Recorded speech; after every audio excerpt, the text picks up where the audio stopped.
In the UK at least. Jeep's lost some recognition for being a no-nonsense rugged car brand, and cars such as the Compass and the Renegade just hit the nail in the head, being no more than plastic crossovers. And they're also built on platforms the same as the Chrysler Sebring convertible, one of the least inspirational cars out there. The Jeep Commander then is the last of its kind, and I'm going to explain why in this video. As I said, the Jeep Commander is a last of its kind, and you can tell that by this exterior. I mean, just look at it, it's just a box really. I mean, it's not quite as flat pack design as the original Cherokee, which my parents actually owned, but it's not exactly a Mercedes EQS either. There's also the signature slatted grille at the front, with fewer slats than you'd find on the Willys Jeep actually. And then on the side, we find it's a very chunky alloy wheel design. Not sure I like it, but it's not terrible. Something I do like though is if you look at this chrome strip along the side saying Commander, it just looks quite menacing. And then also exposed rivets in the bodywork for a nice detail. It's generally just a boxy design, isn't it? And then from the back, not much apart from these grab handles which help you get onto the car space. And yeah, that's about it. On the interior of the Jeep Commander is similarly utilitarian as the exterior. We have grab handles like on the rear of the car, and as you've already seen, there are yet more rivets to be found on things like this shifter, the Americans like to call it, or us Brits like to call it the knob. In fact, shall we count all the rivets on this car? In case you were wondering, it's actually 43, and this video is taking approximately forever to edit. Anyway, we have the sat-nav as well, which is worse than mediocre. We have this very convoluted little system here, which takes an age to put in, so if you want to get somewhere in a hurry, well, it's not happening in the Jeep. And that's not just because it takes an age to put the actual destination in this system itself. It often takes you to the wrong place anyway, so you may as well just use Google Maps or something like that instead. And another issue I must point out is that if you take like one or two wrong turnings in this car, and the sat-nav obviously notices that, it'll just switch the entire navigation off itself, which is like the most stupid idea I've ever heard of.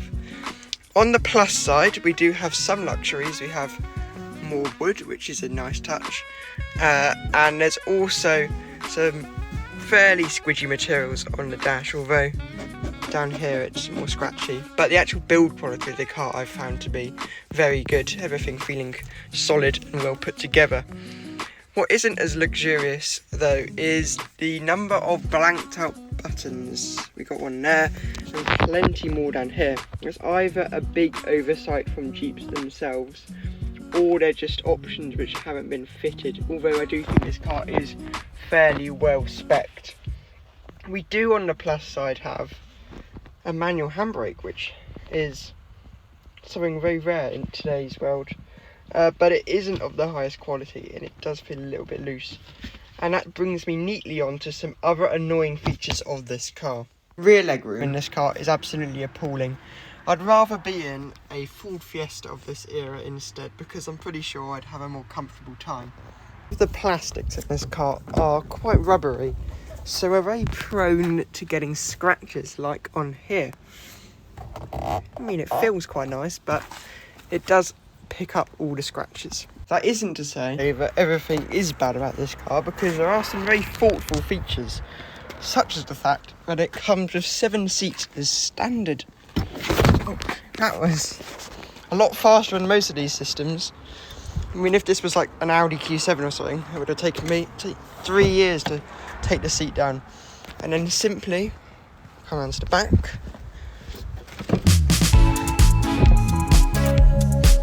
We pull these rear latches up.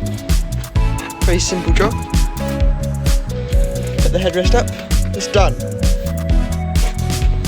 I don't know why more cars don't have it this way rather than using the electric adjustment, because it's just so much easier, so much quicker, just better overall.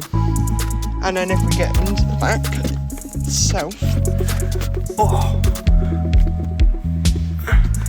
we find we have these enough legroom. I mean, my thighs are rather high because the seat is pretty much flat to the floor, but it's not the end of the world. And headroom is alright. I mean, I'm 6 foot and my head is not brushing the ceiling for once.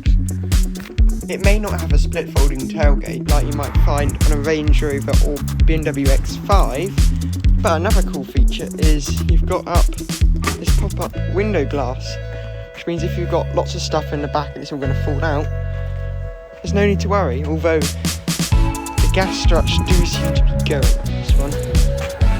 But perfect. Load your shopping in nice and easy, and then to close it, done.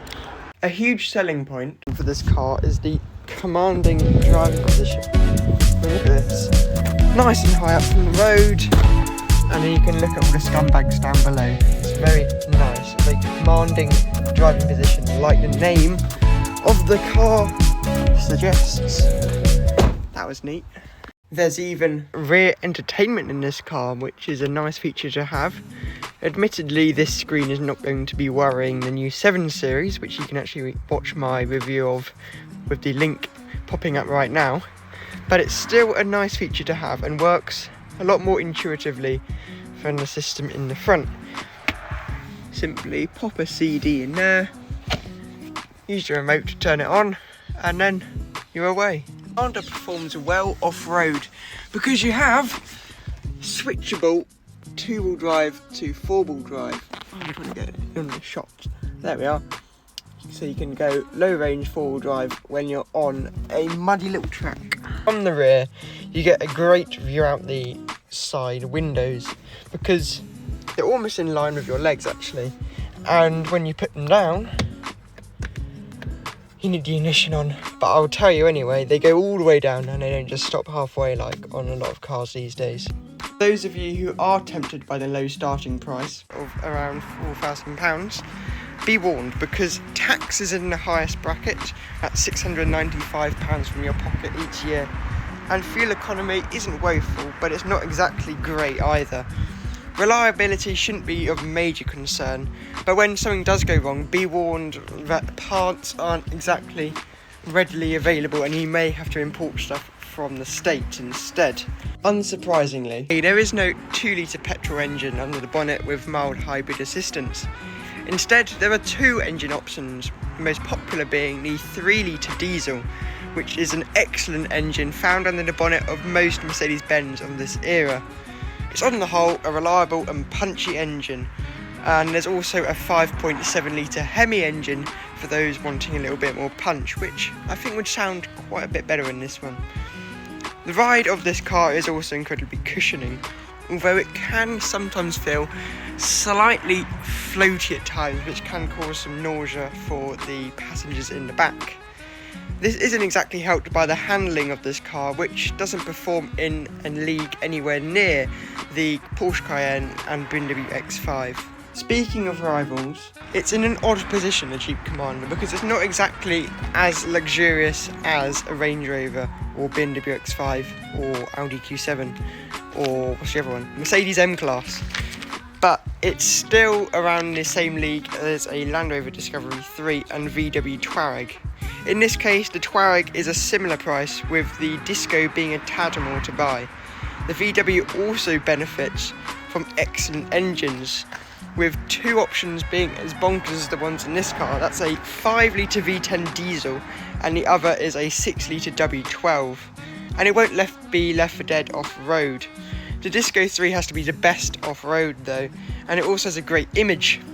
It's personal preference, but you'll find it a lot easier finding an example from Land Rover or VW than with this Jeep. I think there's only 5 on Auto Trader at the minute, but that's all for this video. See you in the next upload.